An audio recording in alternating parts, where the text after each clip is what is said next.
Bonjour à tous et bienvenue sur Mams TV. Alors un petit préambule, parce que je voulais réellement remercier tous mes nouveaux abonnés. Honnêtement, je m'étais fixé un but de 20 abonnés pour Noël et on est à 79.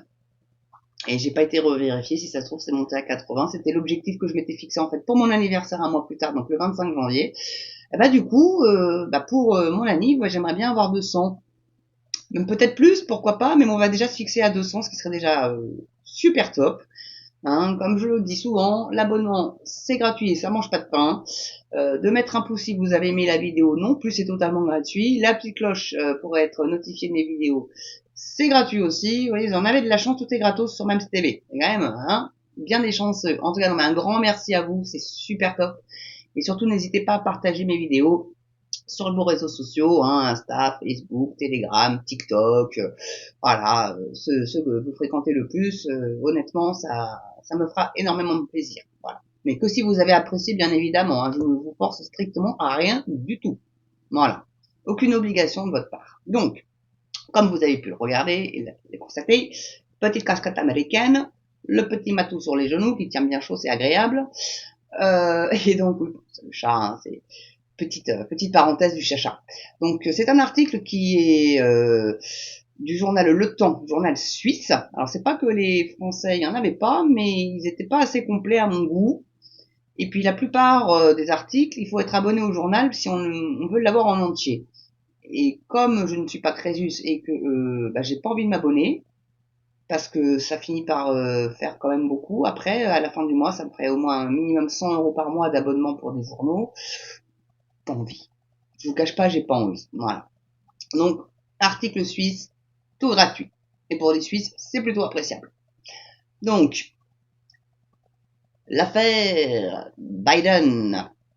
On a fait Trump hier, enfin, j'ai fait Trump hier, donc je me suis dit on va pas faire de jaloux, on va aller vérifier un peu, et surtout qu'en ce moment on en parle pas mal, vu qu'il y a les élections présidentielles aux États-Unis qui s'approchent à grands pas, c'est quand même dans quelques mois, donc je me dis on va pas faire de jaloux, on va aller parler de Monsieur Biden et de son petit piston adoré, qui est pour le coup réellement bien enquiquiné, pour rester poli.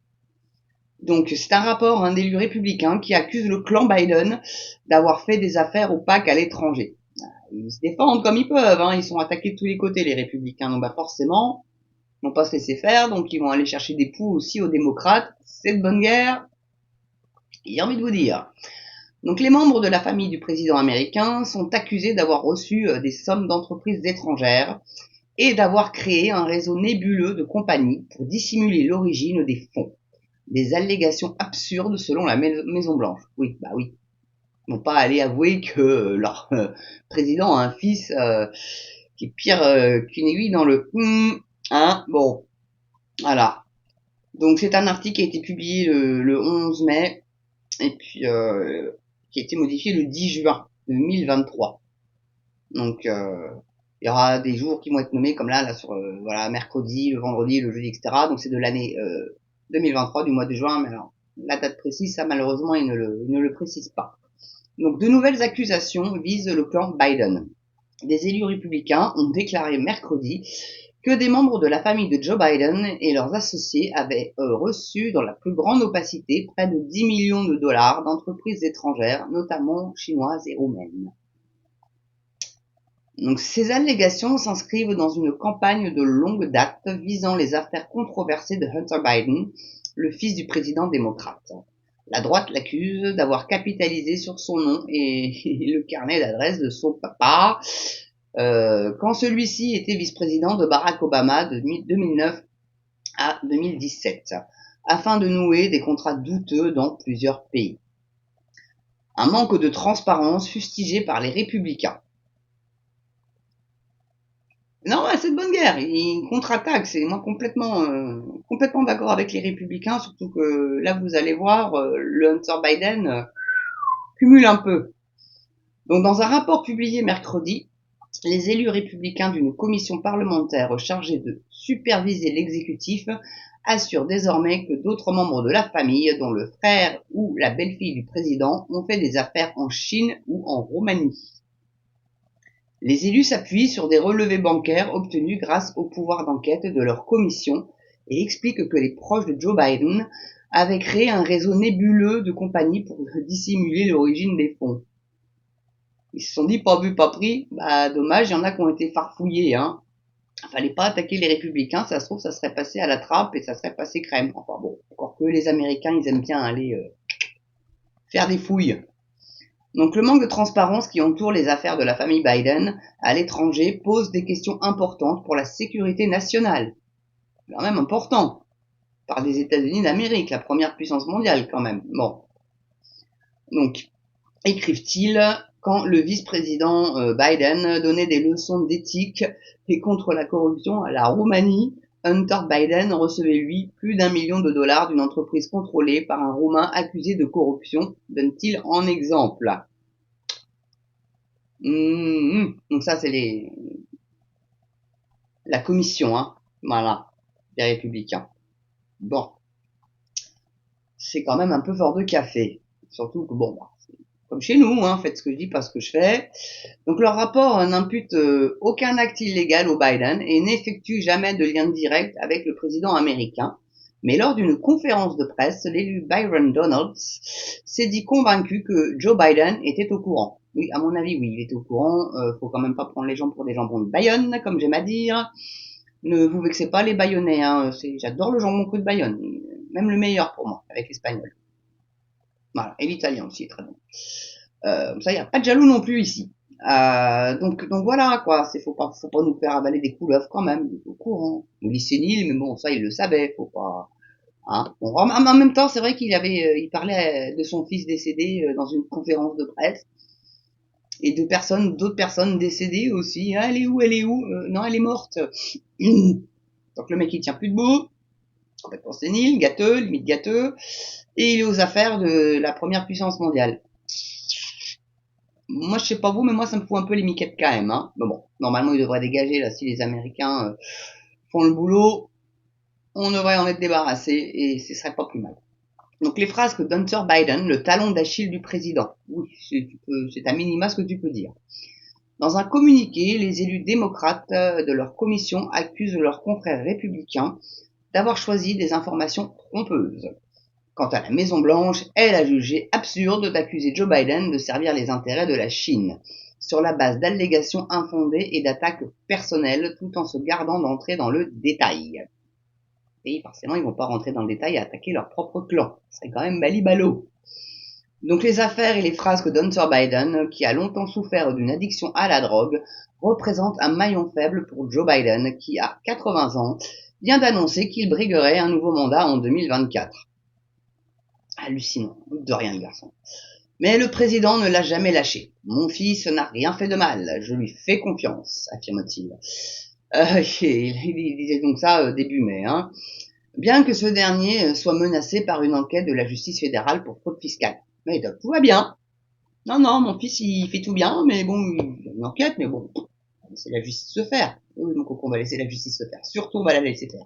Donc, c'est quand même assez extraordinaire, moi je dis. Donc, il y aurait suffisamment de preuves pour que Hunter Biden soit inculpé pour fraude fiscale.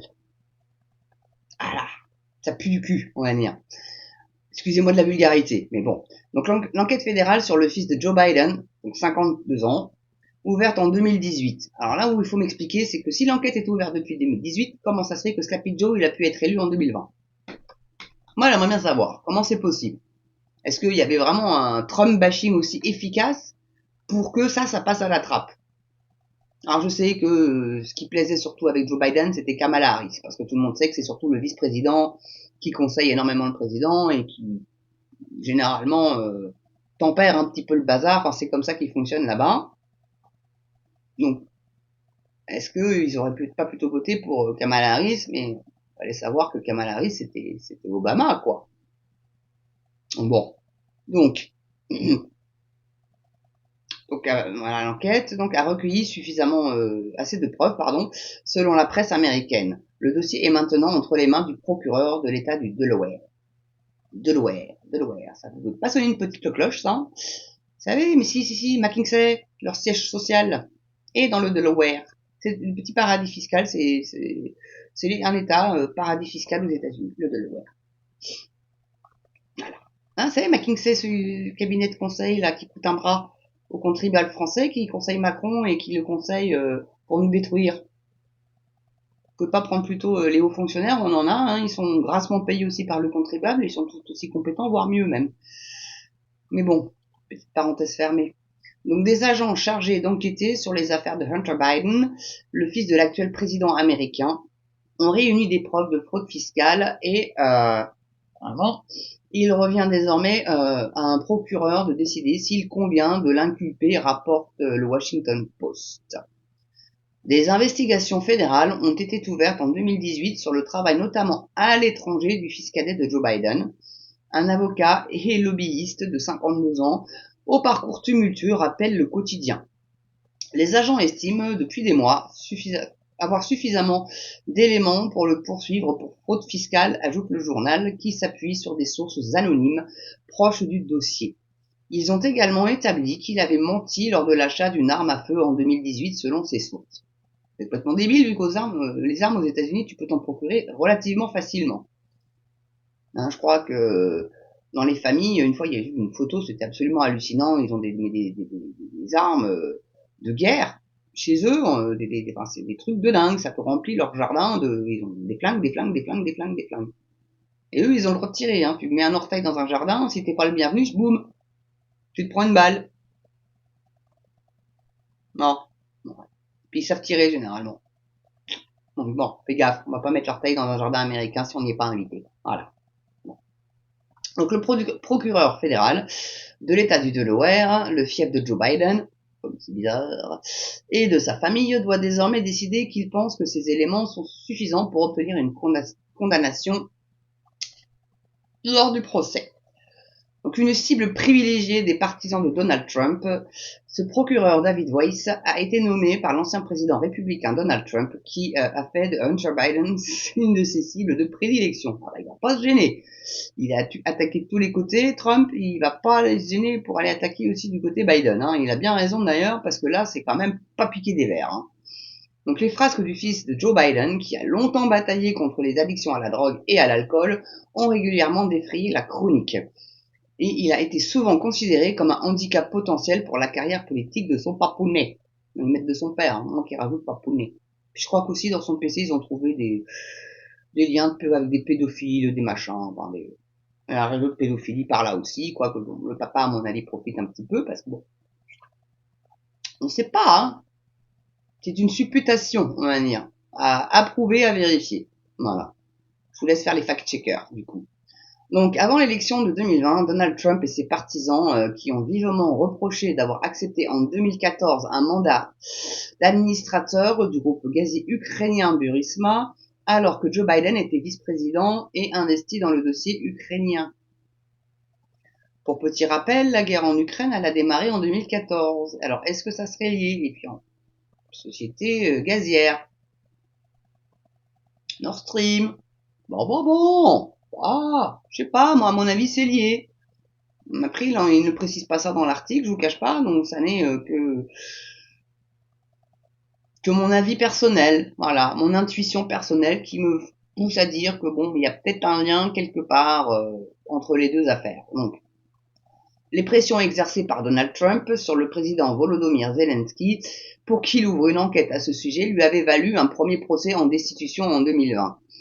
Interrogé par le Washington Post, l'avocat de Hunter Biden a dénoncé les sources qui ont parlé au quotidien. Donc, briser le secret de l'instruction est une infraction pénale, a déclaré Chris Clark. Les procureurs ne doivent pas seulement peser les preuves fournies par les agents, mais aussi les témoins, dont ceux de la défense, a-t-il ajouté. Ils ne doivent pas être mis sous pression ou critiqués pour leur travail. Eh ben non, hein. Mais enfin, c'est un petit peu... C'est dingue le truc quand même, vous trouvez pas, vous? Je trouve que cet article-là, il est réellement bien, moi. Pour le coup, là, le temps, là, le journal suisse, il est bien.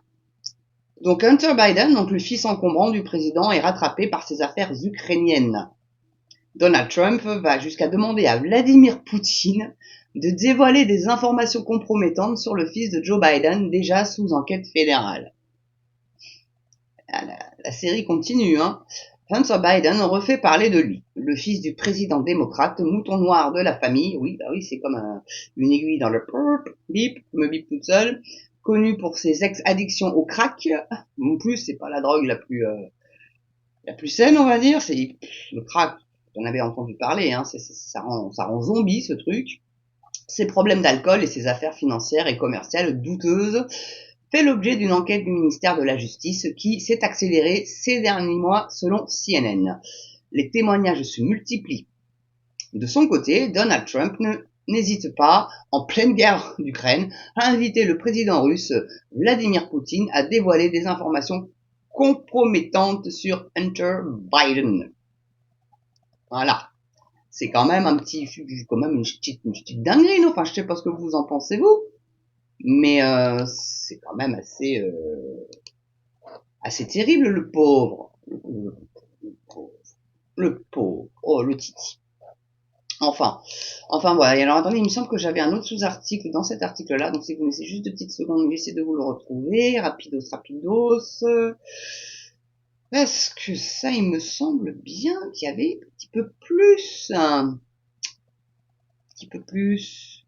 Non, il n'y a pas plus. Oh. Ouais, c'était là, je crois. Attendez, ne bougez pas. Je fais ma petite recherche, je vous retrouve ça. Il me semble que... Non, ça c'est pas... Non, c'est pas ça. C'est pas ça, c'est pas ça. Je vais retrouver, je vais vous retrouver ça. Alors, est-ce que c'était par là?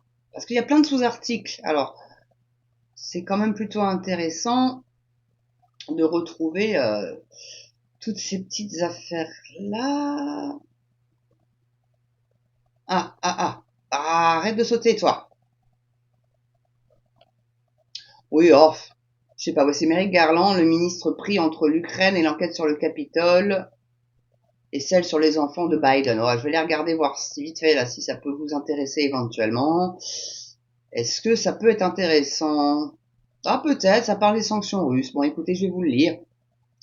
Donc, Merrick Garland, hein, le ministre pris entre l'Ukraine, l'enquête sur le Capitole et celle sur les enfants de Biden. Donc, les sanctions russes, attaques du Capitole ou encore affaires impliquant les enfants de Joe Biden, Merrick Garland fait l'objet de pression. Il s'est donné pour mission de redorer l'image du ministère de la Justice. Donc, avec la guerre en Ukraine et les sanctions visant la Russie sans cesse réévaluées, l'inculpation d'un premier oligarque russe, Konstantin Malofev, pour avoir violé les sanctions ou encore le rajout mercredi des 2 filles aînées de Vladimir Poutine sur la liste. Ouais, non, je vais pas vous le lire en fait, c'est pas... Je suis désolé, non, ça va pas. Non, même si c'est très court, je vais pas vous le dire. Je suis désolé. C'est chiant comme la pierre. Ça va pas vous intéresser. Puis c'est un article qui date de 2022. Donc pas forcément vous. Voilà, ça va pas vous intéresser. Donc excusez-moi, j'aurais pas dû commencer à lire. Si j'avais su, je me serais tenu à ce que je devais faire.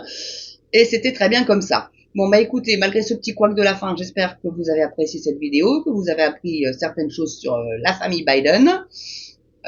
Et que bah, vous allez continuer à me suivre, que vous allez toujours vous abonner, mettre le pouce si vous avez aimé la vidéo, la petite cloche pour notifier, puis partager sur vos réseaux aussi, ça peut aider quand même. Voilà, objectif 200 abonnés pour le 25 janvier, et comme ça, je pourrais me chanter à moi-même joyeux anniversaire. Voilà, ça serait super sympa. Bah, en tout cas, je vous souhaite de passer une bonne journée ou une bonne soirée selon l'heure à laquelle vous regardez cette vidéo. Et en tous les cas, moi, je vous souhaite un très bon visionnage et à très bientôt sur Mams TV. Ciao!